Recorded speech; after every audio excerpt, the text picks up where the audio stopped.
Salut à tous, aujourd'hui on essaye les chaussures V-Quattro GP4. Avec les GP4, V-Quattro fait le pari de proposer des chaussures financièrement accessibles, techniquement efficaces pour protéger le pied et assez jolies pour qu'on ait envie de les garder toute la journée. Au niveau du look, on a donc un modèle qui se rapproche de ce qu'on trouve en automobile, c'est sans doute pour ça qu'elle s'appelle GP4. Au niveau du confort, on va demander à Eric ce qu'il en pense. Ce qu'on peut commencer par dire sur ces GP4, elles sont super confortables, c'est assez large au niveau des doigts de pied là, pour être bien confort. Donc c'est une bonne surprise ça aussi de ce point de vue là. On a effectivement une chaussure qui est assez près de la cheville, très près du pied, mais qui reste assez large sur l'avant pour laisser de la place pour les orteils. Ça c'est agréable quand on est sur la moto, mais aussi quand on les a toute la journée, que ça soit au bureau ou pour marcher en ville. On ne se sent pas écrasé, on se rapproche vraiment d'un confort de basket. On a affaire à des chaussures qui semblent assez protectrices.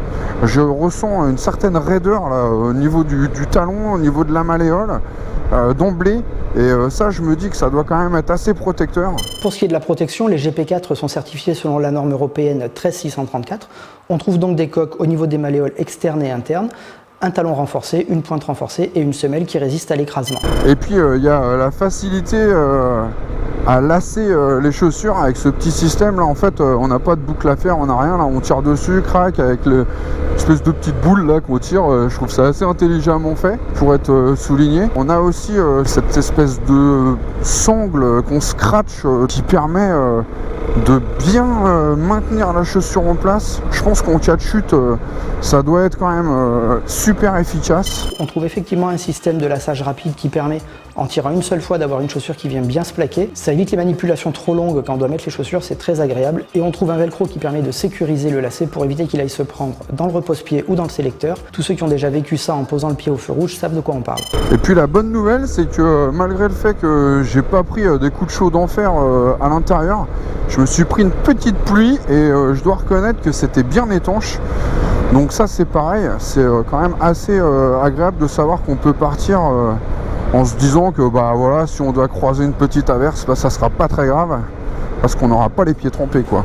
Alors entendons-nous bien, c'est pas une étanchéité qui va vous permettre de traverser la France en mode GT. Par contre, ça va vous permettre de rentrer tranquillement du travail même s'il y a un orage que vous n'aviez pas prévu. En fait, la membrane qu'utilise V-Quattro, elle se trouve en dessous, mais elle n'est pas laminée, c'est-à-dire qu'elle n'est pas collée à la surface de la botte. Ce qui fait que quand il pleut, vous avez une partie de l'eau qui va rester en surface et vous avez une autre partie qui va rentrer, qui va être bloquée par la membrane. Et comme on le voit sur ce dessin, en fait, elle va être bloquée par la membrane, mais elle va gorger le tissu. Ça veut dire qu'arrivé à destination, il va falloir laisser du temps aux chaussures pour sécher tranquillement. Le défaut que pointe Eric et avec lequel je suis d'accord, c'est la respirabilité de la botte qui est assez limitée à cause de la membrane dont on parle ici, qui arrête l'eau mais qui laisse peu sortir l'air. Les membranes qui font ça existent, mais elles sont beaucoup plus chères, on ferait exploser le prix de la chaussure. Là, on a une chaussure qui respire un petit peu moins bien, ce qui veut dire que si vous roulez pendant quelques heures dans un bouchon dans les grandes villes, effectivement, vous allez avoir un petit peu chaud aux pieds. C'est un petit inconvénient, mais il s'explique assez facilement. On a ici une chaussure qui est à 99 €. 99 €, on a une basket qui est esthétiquement assez sympa, qui existe dans différents coloris, mais là on a un bleu que moi je trouve vraiment sympathique. C'est léger, c'est souple, c'est homologué au niveau 1, mais ça suffit largement pour des vitesses urbaines et même pour faire un petit peu de route. C'est confortable et ça encaisse la pluie. Franchement, je vois pas ce qu'on peut leur demander de plus. Vous, si vous voulez plus de détails, je vous invite à lire l'essai complet rédigé par Eric, disponible sur Motoservice. Et nous, on se retrouve la semaine prochaine pour un nouveau labo.